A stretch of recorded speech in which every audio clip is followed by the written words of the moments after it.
സമയം പ്രാർത്ഥിച്ചാരംഭിച്ച ഈ സ്വാതന്ത്ര്യദിന ദൈവവചനത്തിലൂടെ സന്ദേശയാത്ര ഇവിടെ എത്തിച്ചേരുവാൻ കർത്താവ് സഹായിച്ചതോർത്ത് ദൈവത്തെ നന്ദി കരയേറ്റുന്നു. സ്വാതന്ത്ര്യത്തിനായിട്ട് ക്രിസ്തു നമ്മെ സ്വതന്ത്രരാക്കി. വീണ്ടും അടിമമുഖത്തിൽ കുടുങ്ങിപ്പോകരുതെന്ന് ദൈവത്തിൻ്റെ വചനത്തിൽ പറയുന്നു. എന്താണ് സ്വാതന്ത്ര്യത്തിൽ നിന്നുള്ള അടിമമുഖമെന്ന് പറയുന്നത്? പാപം നിമിത്തമുള്ള മുഖം, രോഗം നിമിത്തമുള്ള അടിമമുഖം, കടപ്പാട് നിമിത്തമുള്ള അടിമമുഖം. ഇതിനകത്തു നിന്ന് ഒരു മോചനം വേണം. മദ്യപാനത്തിൽ നിന്നുള്ള അടിമമുഖത്തിൽ നിന്നൊരു മോചനം വേണം. ലഹരി പദാർത്ഥങ്ങളുടെ ഉപയോഗങ്ങൾ നിമിത്തം തകർന്നു പോകുന്നതിനകത്തു നിന്നുള്ള ഒരു മോചനം വേണം. അതെ, ഇന്ന് നിങ്ങളുടെ ഇടയിൽ ഞങ്ങൾ ഇത് പ്രസ്താവിക്കുമ്പോൾ ഒരു കാലത്ത് ഞങ്ങളോടൊപ്പമുള്ള പലരും മദ്യത്തിനും ലഹരി പദാർത്ഥങ്ങൾക്കും അടിമപ്പെട്ടവരായി തങ്ങളുടെ ജീവിതം നഷ്ടപ്പെട്ടു പോകുന്ന അനുഭവത്തിൽ സാഹചര്യത്തിൽ നിന്ന് ഈ വചനമാണ്, ഈ യേശുവിന്റെ സ്നേഹമാണ് രക്ഷിക്കുവാനിടയായി തീർന്നത്. മദ്യപാനം ഒരിക്കലും ഒരു മനുഷ്യന്റെ ജീവിതത്തിന് ആശ്വാസം നൽകത്തില്ല. മദ്യപാനം ഒരിക്കലും ഒരു മനുഷ്യന്റെ ജീവിതത്തിന് സമാധാനം നൽകത്തില്ല. മദ്യപിക്കുന്ന ഒരു വ്യക്തിയോട് ചോദിച്ചാൽ അവർ പറയുന്ന ഒരു കാര്യമുണ്ട്: ഞങ്ങൾക്ക് ആഗ്രഹമുള്ളത് കൊണ്ടല്ല ഞങ്ങൾ മദ്യപിക്കുന്നത്, എന്നാൽ ഞങ്ങൾക്ക് അല്പസമയത്തെ സമാധാനത്തിനു വേണ്ടിയാണ് ഞങ്ങൾ മദ്യപിക്കുന്നത്. ഞാൻ പറയട്ടെ, മദ്യപാനം എന്ന് പറഞ്ഞത് അല്പസമാധാനത്തിന് വേണ്ടി മദ്യപിക്കുമ്പോൾ തലച്ചോറിന്റെ നിയന്ത്രണത്തെ മദ്യം ഏറ്റെടുത്ത് കഴിയുമ്പോൾ സുബോധം നഷ്ടപ്പെട്ടവനായി അല്പസമയം എവിടെയെങ്കിലും കിടന്നുറങ്ങുകയോ വഴിയരികിൽ കിടക്കുകയോ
ലഹരി ഇത് ശരീരത്തിലേക്ക് കടന്നു കഴിയുമ്പോൾ, ബ്ലഡിൽ ഇത് വ്യാപരിച്ചു കഴിയുമ്പോൾ വീണ്ടും അത് സമയമാകുമ്പോൾ അതേ സമയത്ത് അത് വീണ്ടും തനിക്ക് ഉപയോഗിക്കാൻ കഴിഞ്ഞില്ലെങ്കിൽ തന്റെ ശരീരത്തിന്റെ സ്ഥിതി മാറും.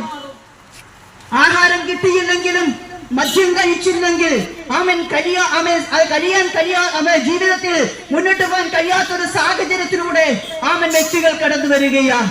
എന്നാൽ ഞങ്ങൾ കവല പ്രസംഗം നടത്തുമ്പോൾ പലരും ഞങ്ങളോട് പറയാറുണ്ട്, ഞങ്ങൾക്ക് ഇതിനകത്തുനിന്ന് രക്ഷ നേടണമെന്ന് ആഗ്രഹമുണ്ട്. എങ്ങനെ ഇത് സാധിക്കുമെന്ന് ചോദിക്കുമ്പോൾ പറയട്ടെ, ഒരു മദ്യപന്റെ മകനായി ജനിച്ചെനിക്ക് പറയാൻ കഴിയും, ഈ യേശുവിന്റെ സ്നേഹമാണ് എന്റെ പിതാവിനെ മദ്യപാനത്തിൽ നിന്ന് വിടുവിക്കുവാനിടയായി തീർന്നത്. ഞങ്ങളോടൊപ്പം നിൽക്കുന്ന പലരോടും ചോദിച്ചാൽ അവരുടെ ജീവിതത്തിൽ പറയാൻ കഴിയും, ഞങ്ങളുടെ എല്ലാം കുടുംബങ്ങളിൽ ഇങ്ങനെയുള്ള പ്രശ്നങ്ങൾ നിമിത്തം സമാധാനമില്ലാഞ്ഞതുകൊണ്ട് ആത്മഹത്യ ചെയ്യുവാൻ ആഗ്രഹിച്ചിരുന്ന ഞങ്ങളെ കർത്താവ് രക്ഷിച്ചതാണ്. കർത്താവിന്റെ വചനം ഇതിനകത്തു നിന്ന് സ്വാതന്ത്ര്യം നൽകുന്നത്. ഇന്നത്തെ തലമുറയെ നോക്കിയാൽ ലഹരി പദാർത്ഥങ്ങൾക്ക് അടിമകളായി മാറിക്കൊണ്ടിരിക്കുകയാണ്. സ്കൂളുകളിൽ പോലും ടീച്ചേഴ്സ് പോലും പലരും ഇതിന്റെ മാഫിയകളായി മാറിക്കൊണ്ടിരിക്കുകയാണ്.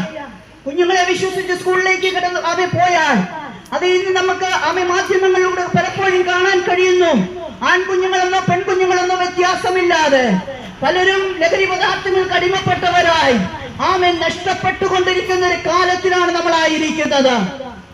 അതേ, നമ്മുടെ കുഞ്ഞുങ്ങൾ പല സ്ഥലങ്ങളിൽ പഠിക്കാൻ വേണ്ടി കടന്നു പോകുന്നു. ഒന്ന് ചിന്തിച്ചു നോക്കി, എന്ത് കഷ്ടപ്പെട്ടിട്ടാണ് നമ്മുടെ കുഞ്ഞുങ്ങളെ പഠിക്കാൻ വേണ്ടി ദൂരസ്ഥലങ്ങളിൽ കൊണ്ടുവിടുന്നത്. വളരെ പ്രതീക്ഷയോടെ ആ മാതാപിതാക്കൾ കുഞ്ഞുങ്ങളെ വിടുന്നത്. അവർക്ക് പൈസ ഉണ്ടായിട്ടല്ല, തങ്ങളുടെ അധ്വാനത്തിൽ നിന്ന് തങ്ങളുടെ വയറിനെ ചുരുക്കി പിടിച്ചുകൊണ്ട് അവിടെ ലോൺ എടുത്തും മറ്റു കാര്യങ്ങള് സാമ്പത്തിക സ്രോതസ്സുകളെ കണ്ടെത്തി ബാധ്യതകളുമേൽ ബാധ്യതകൾ വരുത്തിക്കൊണ്ട് കുഞ്ഞുങ്ങളിൽ പ്രതീക്ഷ വെച്ചുകൊണ്ട് കുഞ്ഞുങ്ങളെ പലയിടങ്ങളിലും പഠിക്കുവാൻ പറഞ്ഞു വിടുമ്പോ നമ്മൾ ചിന്തിക്കണം, അവർ പോകുന്ന ഇടങ്ങളിൽ മാതാപിതാക്കളെ വിട്ടുകഴിയുമ്പോൾ അവരുടെ സ്വാതന്ത്ര്യം അവർ മുതലെടുക്കുകയാണ്. ദൈവത്തിന്റെ വചനത്തിൽ പറയുന്നു, മക്കൾ അമ്മയപ്പന്മാരെ അനുസരിക്കാത്തവർ തങ്ങളുടെ സ്വന്തം ഇഷ്ടത്തിന് നടക്കുന്നവരാ. അതുകൊണ്ട് മാതാപിതാക്കൾ വളരെ പ്രതീക്ഷയോടെ കാത്തിരിക്കുന്ന എന്റെ കുഞ്ഞവിടെ പഠിക്കുകയാ. പഠിച്ച് നല്ലൊരു ജയം പ്രാപിച്ച് നല്ലൊരു സ്ഥാനത്ത് അവർ എത്തിച്ചേർന്നാൽ എന്റെ കുടുംബത്തിന്റെ സ്ഥിതി മാറും, എന്റെ കടഭാരം മാറും, എന്റെ ജീവിതത്തിന്റെ പ്രയാസങ്ങൾ മാറും. എന്നാൽ ഒരു സുപ്രഭാതത്തിൽ കേൾക്കുകയാ, ലഹരിക്ക് അടിമപ്പെട്ട് സുബോധം നഷ്ടപ്പെട്ടവരായി കുഞ്ഞുങ്ങൾ ഭവനത്തിലേക്ക് മടങ്ങി വരുമ്പോൾ ഞങ്ങൾക്കറിയാം അനേകം മാതാപിതാക്കളെ വേദനയോടെ ഹൃദയം തകർന്നവരായി കടന്നു പോകുന്ന അനേകം മാതാപിതാക്കളുണ്ട്. കഴിഞ്ഞ ദിവസം നമ്മൾ കേട്ടു, ഒരു മാതാവും പിതാവും വാഹനത്തിൽ തീ കൊളുത്തി മരിക്കുവാനിടയായി തീർന്നു. എന്താണ് സംഭവം? തനിക്കുണ്ടായിരുന്ന ഏകം മകൻ ലഹരിക്ക് പദാർത്ഥത്തിന് അടിമയായി തീർന്നു. അവരെ രക്ഷിച്ചെടുക്കുവാൻ ഇവരെ കൊണ്ട് കഴിയുന്നില്ല. സാമ്പത്തികമില്ലാഞ്ഞിട്ടല്ല, കുടുംബ നിലവാരം മോശമായിട്ടല്ല, കാരണം